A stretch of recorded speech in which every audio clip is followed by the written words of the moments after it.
दिल्ली में और दिल्ली सहित पूरे देश में ओमिक्रॉन जो वायरस है, कोविड का वेरिएंट है, उसका ग्राफ लगातार बढ़ रहा है, उसके केसेस की संख्या लगातार बढ़ रही है।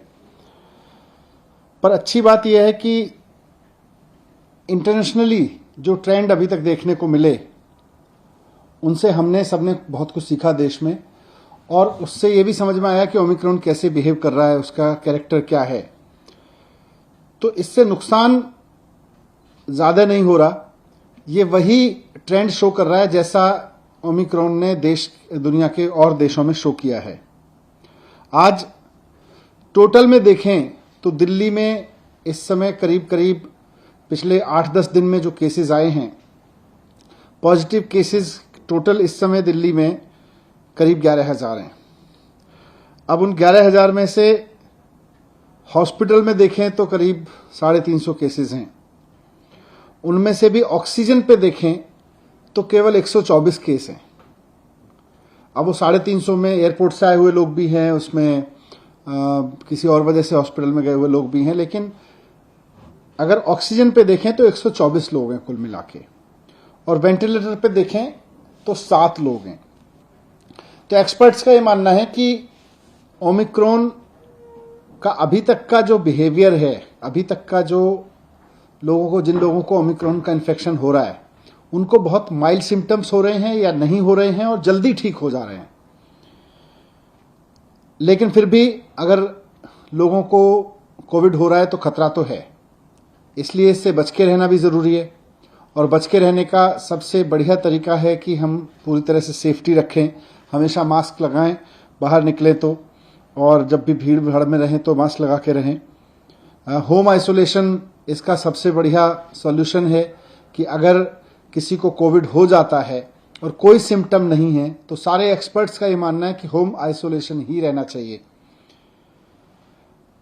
हॉस्पिटल केवल तभी जाएं जब आपकी ऑक्सीजन लेवल लगातार डिप हो रही हो या आपको कोई परेशानी हो, तो आज भी एक्सपर्ट्स ने यही बात दोहराई।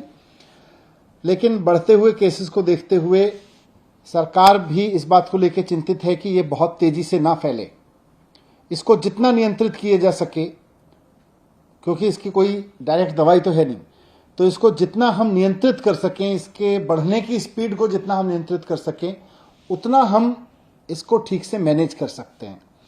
तो इसलिए आज डीडीएमए की बैठक में सरकार ने कुछ फैसले लिए। उसमें सबसे इम्पॉर्टेंट है कि दिल्ली में सैटरडे और संडे को यानी वीकेंड्स पर अब कर्फ्यू रहेगा। तो लोगों से अपील है कि कर्फ्यू के दौरान बाहर ना निकलें, बहुत ज़रूरी होने पर हॉस्पिटल या कोई बहुत एसेंशियल ज़रूरत पर ही बाहर निकलें, लेकिन सैटरडे संडे को कर्फ्यू का पालन करें, घर में रहें, वर्क फ्रॉम होम करें या परिवार के साथ बैठें।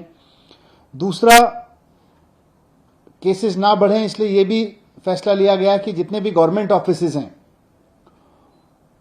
उनमें एसेंशियल सर्विस वाले ऑफिसेज को छोड़कर सबको अभी दफ्तर आने से मना किया जाएगा और केवल ऑनलाइन या वर्क फ्रॉम होम कराया जाएगा। तो government offices work from home mode पे रहेंगे या ऑनलाइन मोड पे रहेंगे।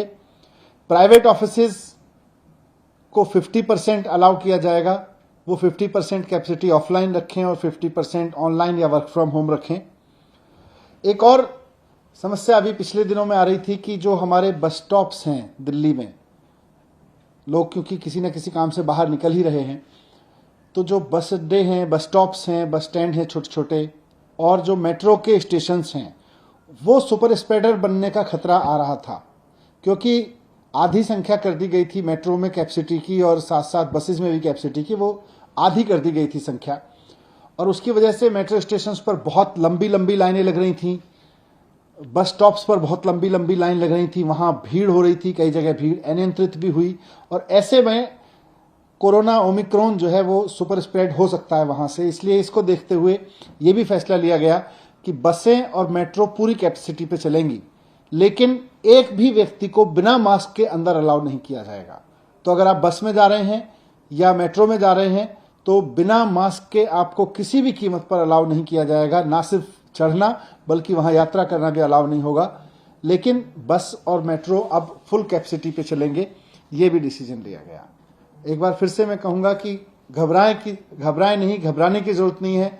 मास्क को एक हथियार बनाएं, साथ साथ बहुत जरूरी हो तभी घर से बाहर निकलें, और जब निकलें तो अगर मेट्रो या ट्रेन से बस से जा रहे हैं तो उसमें भी ध्यान रखें कि मास्क लगा के चलेंगे।